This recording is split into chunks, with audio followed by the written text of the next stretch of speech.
Face Like the Sun YouTube channel. As promised, this is the conversation with Anthony Patch. And during the conversation, we got into CERN, we got into the Large Hadron Collider, and some of the esoteric connections with Saturn and other dimensions, and also his theories about what happened to the Airbus 320 that crashed just a couple days ago. And I want to thank everybody who asked questions in the comment section in the video yesterday. They were superb questions, and I was able to grab a handful of them, and I definitely mention your YouTube handle just to make sure I'm giving credit where credit is due. So, without further ado, here's Anthony Patch. With me here today is Anthony Patch. He is the author of Covert Catastrophe and 2048 Diamond in the Rough, and also the science companion to that book. He runs anthonypatch.com. He's a researcher and obviously an author, and we're thrilled to have him here. Anthony, how you doing? Very good. Thank you, Cons. I appreciate you having me on. No problem. We appreciate you spending the time and taking the time to discuss some of the matters that we're seeing here with CERN and everything else. And I gathered some questions from some of the viewers of the Face Like the Sun YouTube channel. So I wanted to start off with a question that Amy Thompson had, and she wanted to know why she had never heard of something like CERN before in the mainstream media, if it was potentially such a destructive thing. Well, I think the fact that we have a mainstream media that essentially is state-controlled is indicative of her not hearing about it. It is kind of an esoteric in the sense of physics and the science world itself, and typically is beyond the normal radar, if you will, of people who are outside the sphere or outside the world of physics.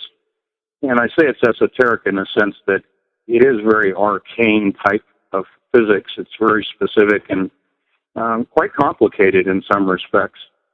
But I think it is also a deliberate action on the part of state-controlled, state-run media to not bring a lot of attention to the activities in Switzerland at CERN. And part of what we see with the military actions around the world also play a role in that distraction. So I'm not surprised that she's not heard about it. A great many people that I encounter have never heard of CERN. And that's part of your mission and my mission, is to bring that awareness to people. Yeah, absolutely. That makes sense. And, just for people that may be watching this or seeing something about CERN for the first time on this video, in your own words, what is CERN and what exactly is this Large Hadron Collider, and what's their goal? What are they trying to do? Well, it's the largest machine in recorded history that's ever been built by man that we're aware of. May have been something predating in the ancient times, but in modern times, the largest, most powerful machine, and certainly the most expensive that's ever been built by man. It is essentially a particle accelerator. It is accelerating small particles of material, say protons, subatomic particles at near the speed of light using electricity, radio frequency, pulses, and magnets to control the particle streams. And the purpose of accelerating these particles to near the speed of light is so that they can collide when they meet each other after rotating about a large ring in opposite directions. The collisions cause the breaking away of smaller components of subatomic particles. Their stated goal is to try to determine the origins of the universe by going to the very smallest subatomic quantum level particles and discovering what was announced as the God particle in one instance. The Large Hadron Collider discovered the Higgs boson is the public story. And so they're trying to, in some sense, recreate the moment of the Big Bang, if you believe in that theory, by looking at the particles that existed at the time of the Big Bang for the start of the universe, the expansion of it. Their purpose is not only to determine the origins, what matter, what particles and what energy existed at the time of the Big Bang, But also, just recently, and this sounds very science fiction, but this comes right from the scientists, the spokespersons at CERN, that they expect to find other dimensions, that they expect to open gateways or portals, if you will, into other dimensions. And I'll stop there so you can interject, but I can give you the bigger purpose in a moment. Sure, yeah. And actually, that was the question that Zeus the Zeta asked. And his question was, how does a machine that's just supposed to look for subatomic particles going to open a portal? Yeah, very good. Theoretically, there is something called the Higgs field, and that's associated with the Higgs boson. Scientists say that, and I don't necessarily adhere to this, but they say that the majority of the universe is made up of dark matter and dark energy, and what holds that together is what is described as the Higgs field, a matrix, if you will. And what they need to do is create enough energy, tera-electron volts, that will allow them to pierce the veil, to physically separate the fabric of space or the Higgs field itself. The Higgs field is theoretically comprised of what are known as WIMPs. These are small particles that are loosely bound together that comprise this physical matrix.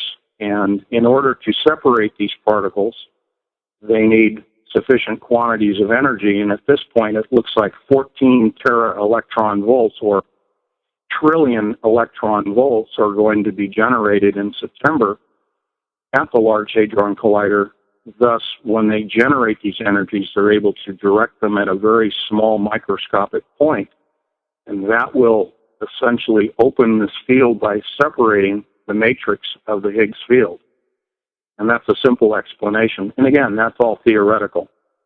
Right. That's really interesting. Now, we'll get back into some of the, the portal opening kind of stuff in a moment, but there was a good question that was asked by Kathleen, and she asked, how does this research not generate a significant electromagnetic force with potential to do harm to adjacent populations or people that work, within the facilities? Because, she said that she works with MRI and understands the sort of the basic principles at a smaller scale, but she was wondering, how the workers and the people in the near vicinity, how do they protect themselves from, either electromagnetic radiation or electrogravitic effects and things like that. Gravitic, that comes into play with some recent events that took place with this German Wings aircraft that crashed. Right. But I won't go off into that tangent, but keep in mind, for your audience to keep in mind the word gravitic, because we'll come back to that. Okay. Here's the issue, or the answer to that. Number one, the machine is located, as you know, 300 feet below ground. Also, the ring, the accelerator itself, of which there are 4 of them in succession, they're all linked together, but we'll focus on the main ring where the large collisions take place. All of that is located within a subterranean tunnel system, a circular tunnel system.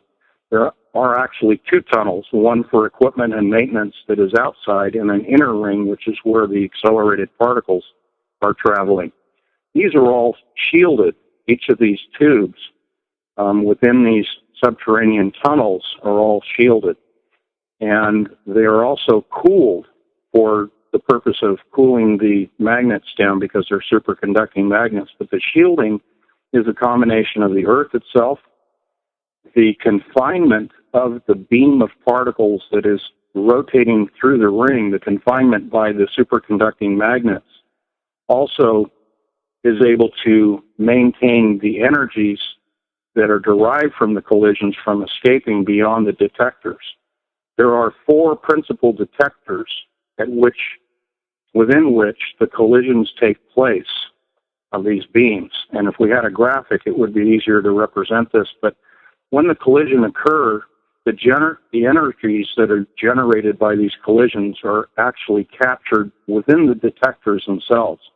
The detectors are massive, massive machines, multiple stories in height and length.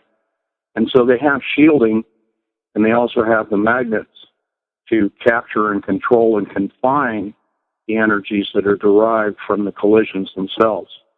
So everything is pretty much shielded and protected. The workers, certainly, there's no one within these subterranean tunnels where the rings themselves are located, partly because it's so cold, colder than outer space in those tunnels, but also because of the danger of radiation. And should there be a catastrophic failure within the tube itself in the tunnel, it would be instantaneous death to anyone in that area. Right. And if it does open a black hole or something, then it'll be, I guess those workers up top will get sucked down or something. But that makes sense. But I guess a follow-up question to that would be, if the shielding is, so good and it's all protected, how could there be geological effects or in the ionosphere effects there? How does it escape, or how does it affect the outside world around CERN? Well, that's a great question, and it somewhat goes counter to what I just explained in the sense of it is well protected and well shielded, because I will backtrack and say that when the superconducting magnets that confine these particle streams into the ring are operating, they do generate significant amounts of magnetic energy due to the high current that is going on in the machine. Anytime you have large amounts of electricity and particles moving through them, you're generating large magnetic fields around the machine itself. So in the sense of protection from the radiation that is generated by these particles being collided, there's plenty of shielding in terms of the radiation. But the magnetic forces that are generated by the superconducting magnets cannot be isolated. And therefore, we see the effects locally, gravimetrically within the planet itself, causing earthquakes, but also with the magnetosphere and the magnetopause surrounding our planet and shielding it from radiation and gamma rays from the outside. It is definitely morphing and changing when it is powered up, changing the magnetosphere. And so there is no effective way to prevent the magnetic forces that are generated by this electric machine from reaching outside the machine and affecting the planet and outside the planet. Yeah, that's interesting. I can see how that can be, I guess protect the nearby humans and whatnot from, the immediate dangers. But then, there are certain aspects of just nature itself, I suppose, the fabric of creation that are, you can't contain even once you generate that sort of power and energy. But one more question before we get, a little bit more deeper into the rabbit trail, if you will. I've heard you talk about strangelets. What are strangelets and why are they significant? Yeah, strangelets are openly acknowledged as being produced by the Large Hadron Collider. They are termed or labeled as quark gluon condensates rather than strangelets. The people at CERN do much to avoid hanging the name strangelets on the quark gluon condensate that they're creating, because there are a lot of fears associated with that. And that's why I call the strangelets the cousins of the black holes, because everybody is fearful of black holes being created, much like Dr. Stephen Hawking has warned us that micro black holes could be created by the Large Hadron Collider. The people at CERN likewise do not want people to be afraid of their production of strangelets, because the name sounds so ominous, and therefore having the same associated fears that they have with the production of black holes.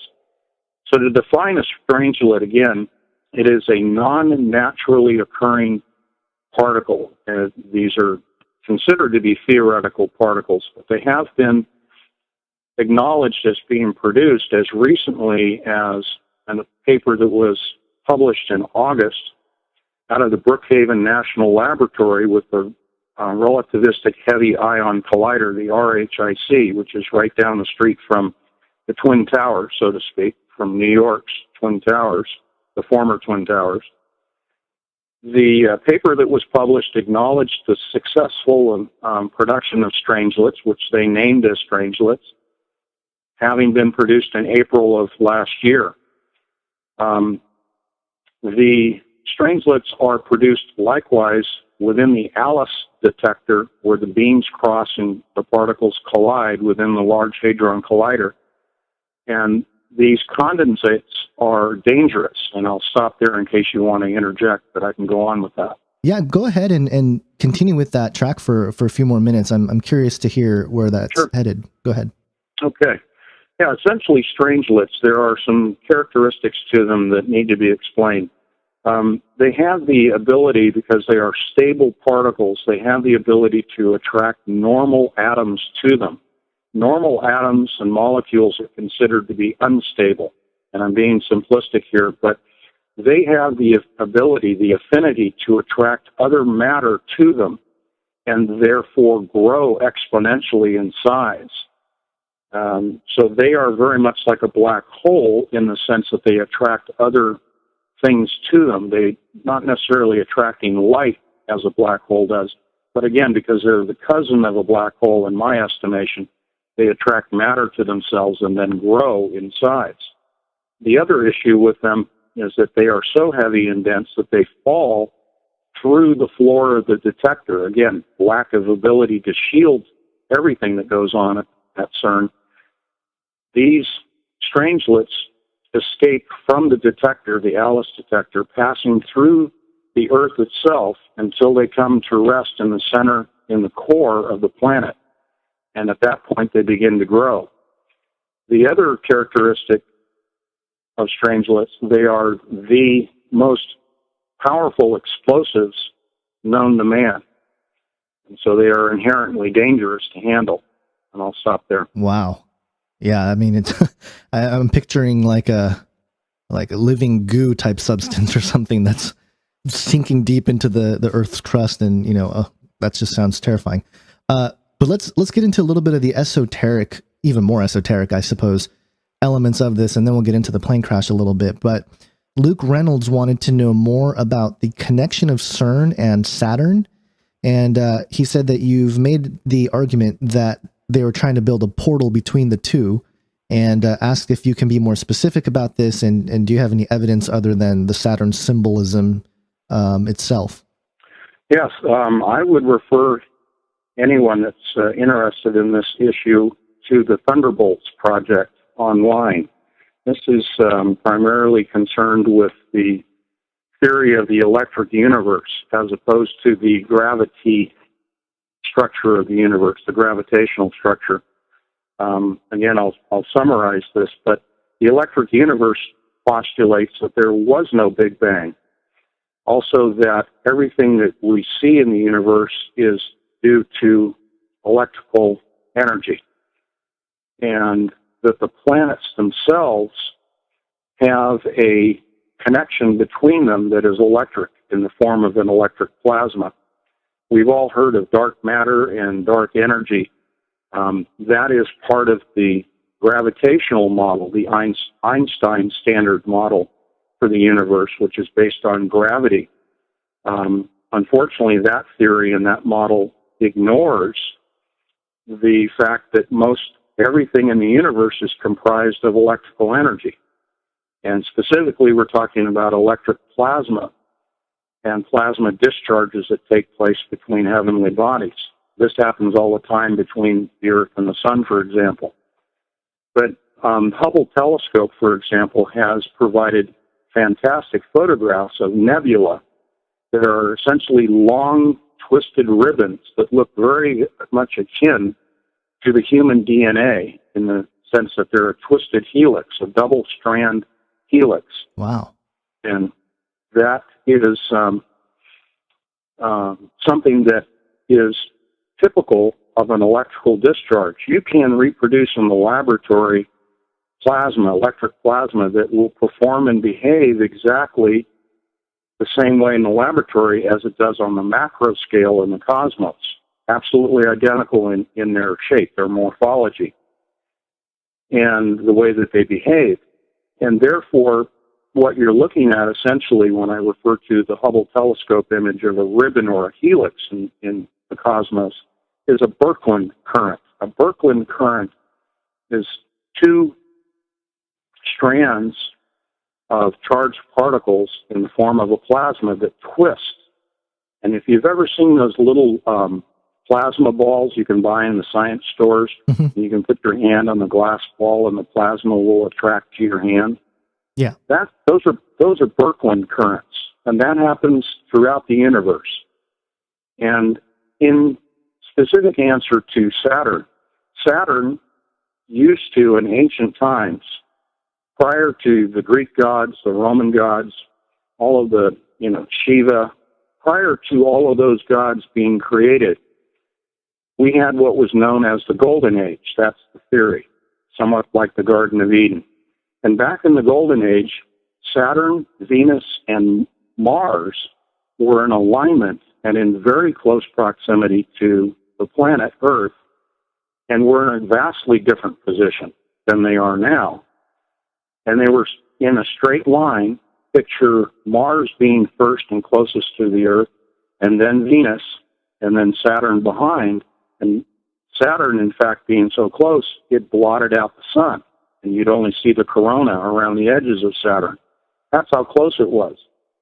There was a plasma connection, electric plasma connection, that was established through this alignment of those three planets and Earth.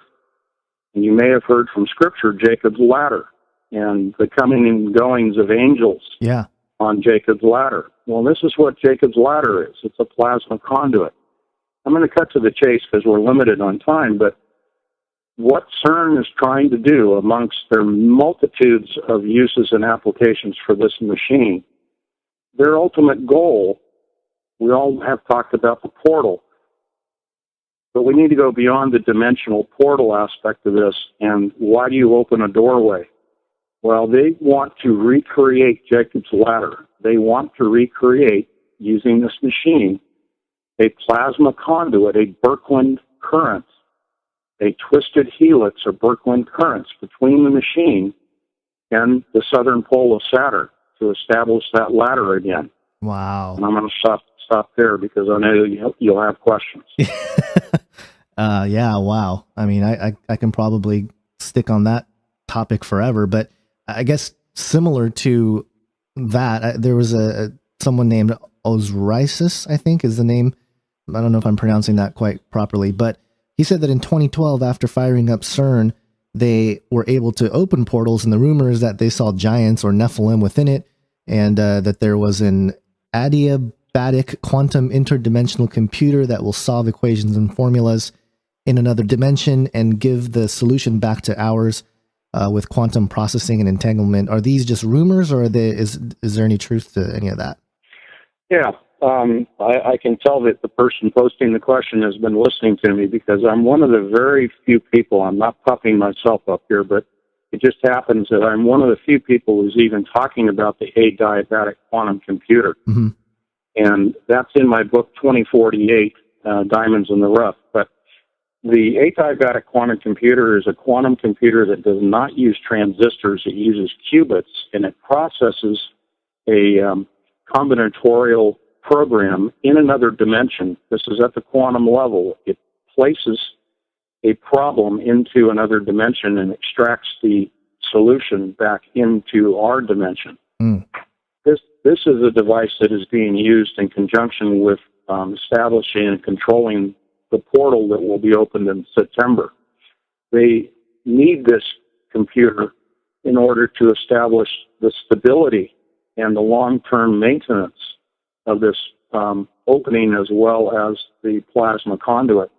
Now, going back to the issue of 2012 and the accidental or brief opening of a portal, there's only been one published account of this that I have been able to find, and it appears to me that it may have been satire. I've not found anything that verifies or that we can actually, be able to go to definitive confirm it. Yeah. And so I sidestep it a little bit. I say that, well, the lack of information may be an indication of a cover-up, but the other is it was published on April 1st, which is our April Fool's Day. Right. So I want to sidestep it a little bit only because I haven't been able to vet the sources, but The other issue is it's very probable that they did accidentally, and that was part of the reason that the magnets were suddenly quenched, which is a catastrophic shutdown of the magnets, which essentially destroys them, and that's why they've spent 2 years replacing them. But the other reason for the shutdown of the machine was they needed to achieve higher power levels, and they could not do that with the existing magnets that they had. So there may be a little tongue-in-cheek there, but it's not beyond the realm of possibility. Right. Okay. Yeah. I mean, yeah, that's that kind of stuff. It's difficult to vet some of those things. I mean, they're not going to publish, oh, we saw Nephilim, through a portal. But if there is any truth to it, then a satire piece would be a good place to sort of throw it out there to see what the public reaction might be to some, information like that. But getting back to Jacob's Ladder, actually, Stephanie Pisani had a question, and she was talking about how back in 2012, NASA reported that there were hidden portals in Earth's magnetic fields, and this was published, and there's articles out there. And so her question, and I guess it ties into what you just talked about with Jacob's Ladder, but with these known portals or wormholes that exist already in Earth's magnetosphere, what sort of effect does the CERN project have on already existing portals? Yeah, that's an excellent question. I'm aware of the satellites that have been in geosynchronous orbit monitoring the multiple sites where we have very small portals that appear to be opening because of the disturbances in the magnetosphere around the planet. And those disturbances are naturally occurring because of gamma rays that come in from other celestial bodies, as well as the effects of the sun itself with the solar wind and those accelerated particles. These are momentary portals, and they're considered to be portals simply because it appears that they're distorting time and space in a specific location and a specific locale, and that's due to the effect of accelerated particles that are coming towards the planet. And this goes back to the electric theory, the Thunderbolts project. They've done a great explanation of all of this in the sense that when you have particles that are thrown off from the sun in a coronal mass ejection, they actually accelerate and gain speed the further they get away from the sun, which is counterintuitive, but they do that because they're being propelled by electricity.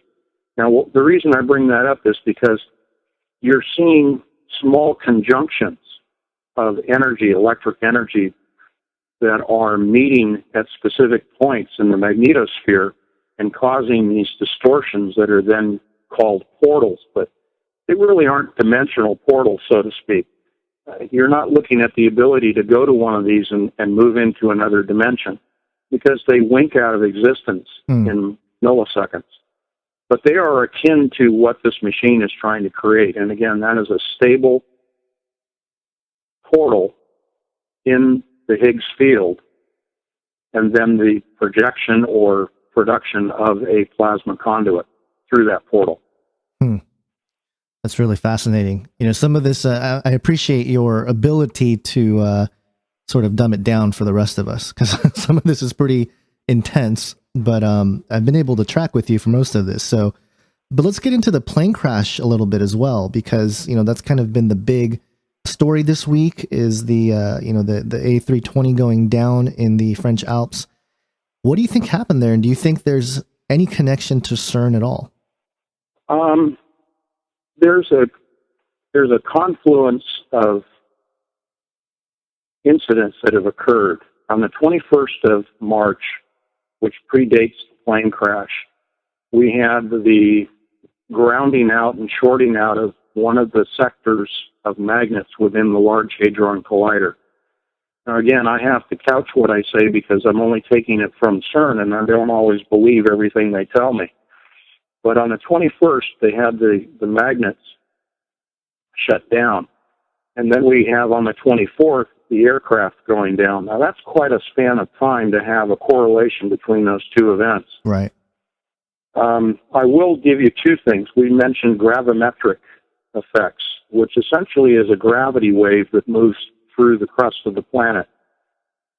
It has been, conjectured only that there was a gravimetric wave that was detected at the same time the aircraft went down, a gravimetric wave that passed through the Alps themselves.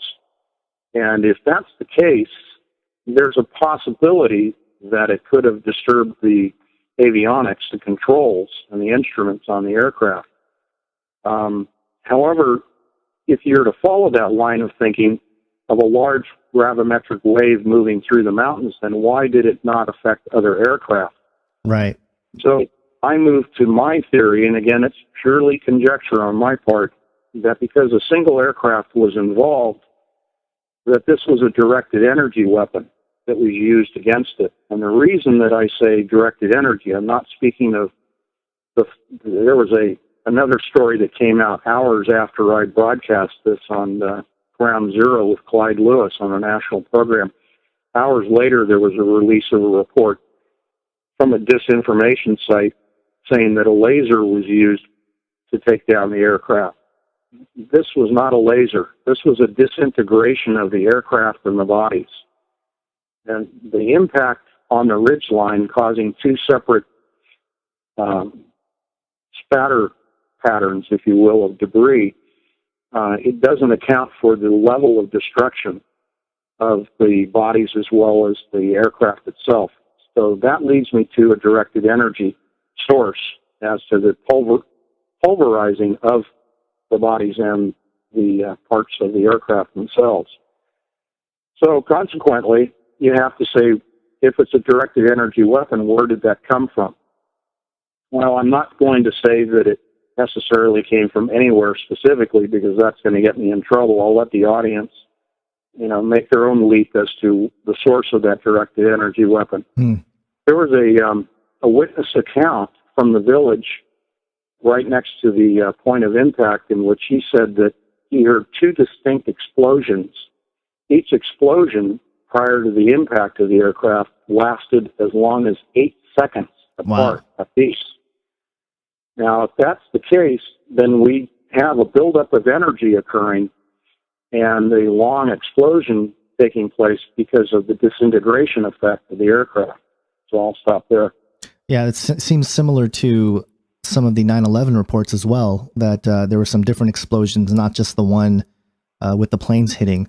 But I think you're onto something with the directed energy weapon, because there was someone named Lil Kira 227 who posted just her thoughts on the whole situation with the crash, and she was suggesting that cremating at the optimum temperature for human body is 1400 to 1800 degrees, and it takes about 2 to 2.5 hours to cremate completely.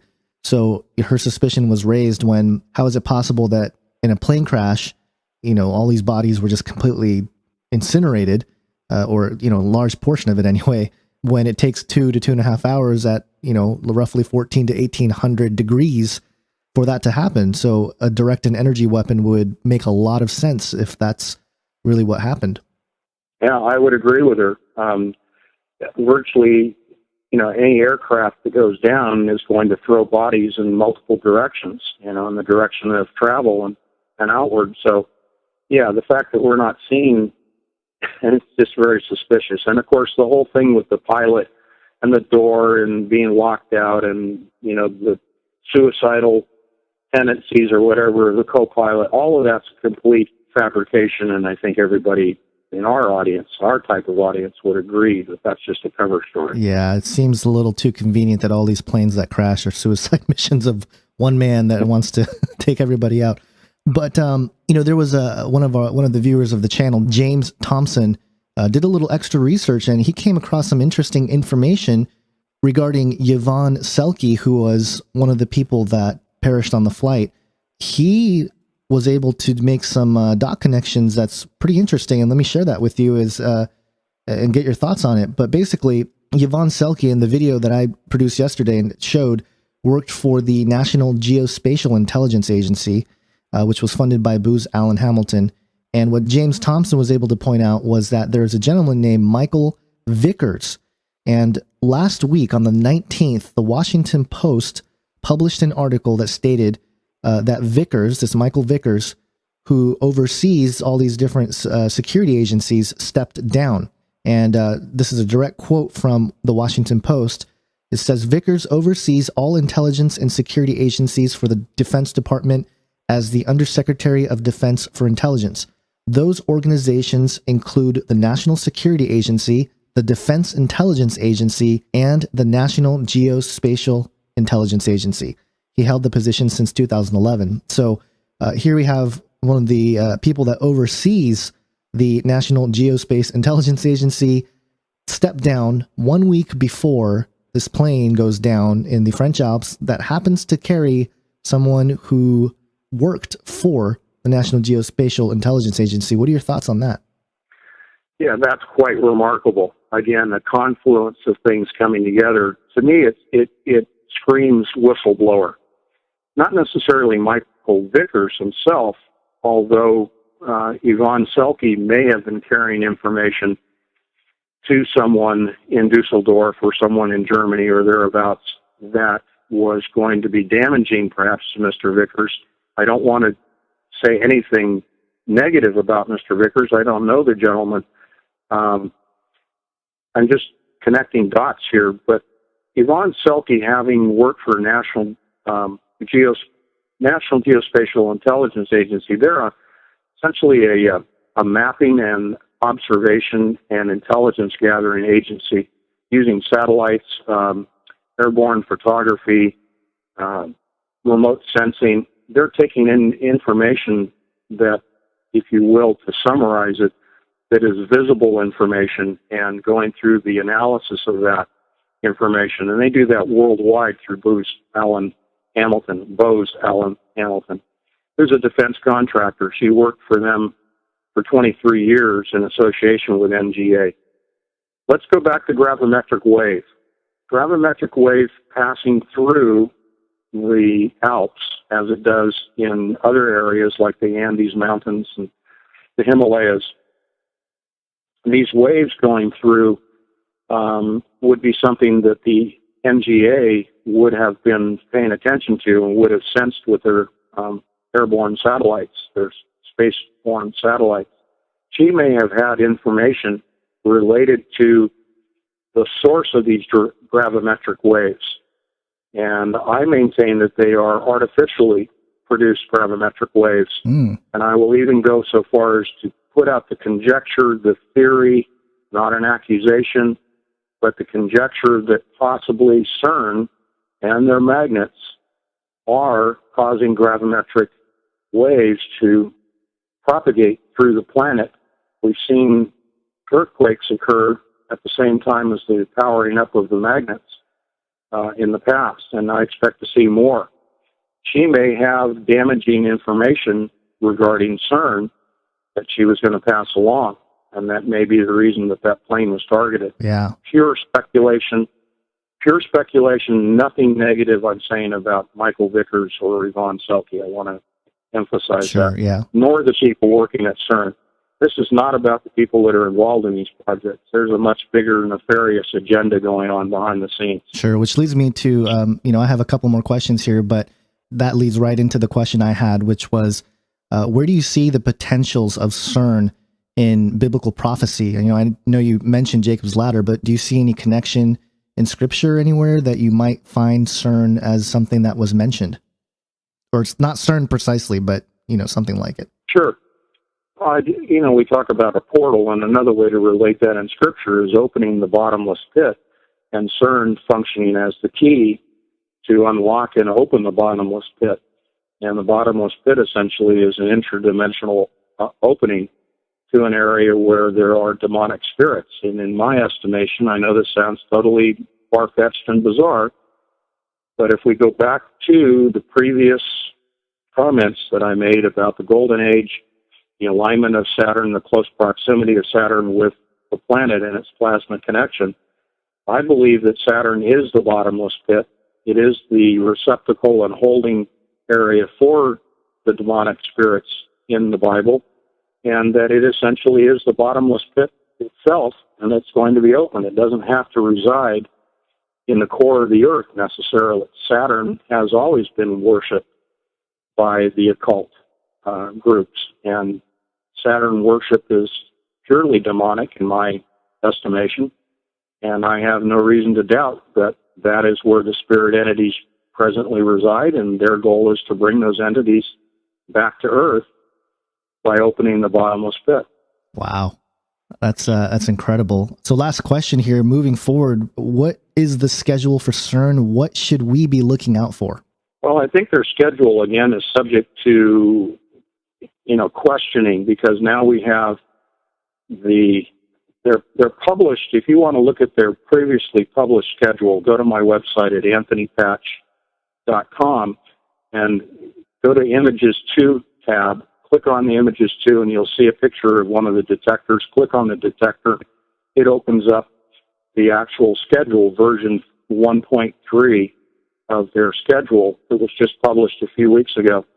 On that schedule, the commissioning of the main ring, the commissioning of the ring meaning that it's ready to accept full power, so it's ready to accept streams of particles.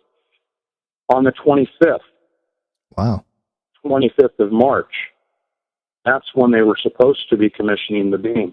That's scheduled now because of this short circuit in one of the 8 sectors that has occurred with the magnets, the grounding of one of their magnet sections. It throws their schedule off. But long and short of it is September, October, and November, if you look at their schedule, is when they're going to be colliding particles of lead ions. In the schedule, it's listed as ion experiments. Because they're using particles of lead, which are very heavy and dense compared to protons and other particles that they have collided in the past, they're going to be able to generate the highest levels of energy that they've ever been able to create, which is 14 tera-electron volts. And that begins in September. There are intermediate dates and experiments that will take place, and it's on that schedule at my website. However, that schedule that is published on my website now possibly has been distorted because of this failure in one of the magnets. Sure. Yeah, that's incredible. So, I mean, that kind of stuff is, I guess we'll just have to keep track of what's happening, keep a close eye on what's happening, and, use, I guess, the published schedule as sort of a roadmap, but, shift things around as things occur. But let's wrap it up here. Where can people find your work? Well, if they go to anthonypatch.com, they can see on my homepage where I've put out some of the dates that tentatively had been scheduled, as I mentioned, and the power levels.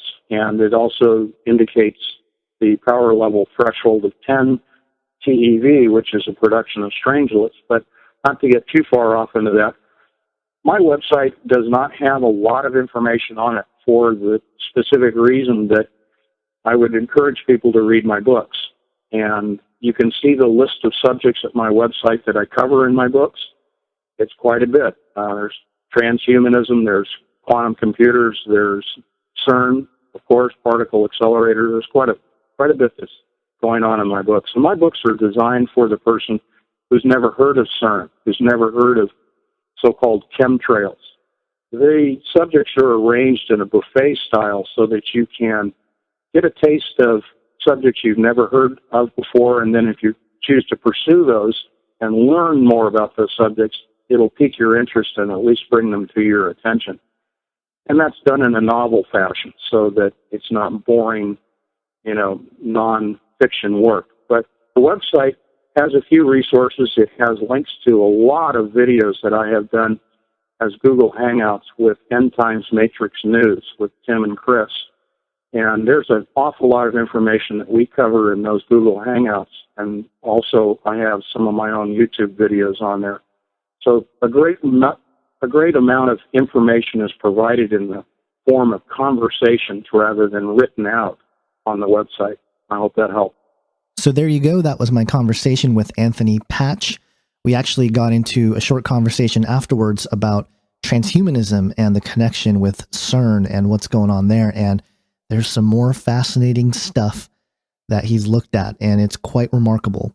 So I recommend you check out his website and check out his books, and I think you guys can get a lot out of it. And I appreciate everybody who asked questions again. Thank you so much. I think this conversation was that much better because of your questions. And let me know if you want me to do more of this kind of interview style where I'm able to ask some of your questions to guests and things that I am able to contact and get a hold of and have conversations with. So let me know on that front. In terms of what I thought about the conversation, the most interesting thing that I thought he said was his theory that Saturn was the bottomless pit and they're trying to create some sort of wormhole from Saturn to the Earth. And that would be really interesting. And again, off air, he mentioned some things about the reason why they're creating hybrids on Earth is for these spirits to harness bodies when they get here. So again, very interesting stuff. And then he also mentioned some things with me about the third strand of DNA that has something to do with CERN. So I think all of this stuff is in his book, so I recommend you check that stuff out. And I think I'm going to have to look into some of the items that he brought up and try to do my own little research to vet some of it or look into some of it. And I'm sure I'll come out with more videos in that regard, because it seems like CERN, after talking to Anthony here, my sense is that while we sort of think that it's just the latest trend of conspiracy theories, what they're trying to do in the next few months can really, really be detrimental to the Earth. And some really, really bizarre things can go down. So keep that in mind. And I want to just wrap it up with a scripture reading here. 1 Peter 4, verses 7 through 11. And it says this in the ESV: "The end of all things is at hand. Therefore, be self-controlled and sober-minded for the sake of your prayers. Above all, keep loving one another earnestly, since love covers a multitude of sins. Show hospitality to one another without grumbling. As each has received a gift, use it to serve one another as good stewards of God's varied grace. Whoever speaks, as one who speaks oracles of God. Whoever serves, as one who serves by the strength that God supplies, in order that in everything God may be glorified through Jesus Christ. To him belong glory and dominion forever and ever. Amen." Thanks for watching this video, guys. Please subscribe to the channel, share this video, comment, be nice in the comment section, and hope you guys have a great day. God bless.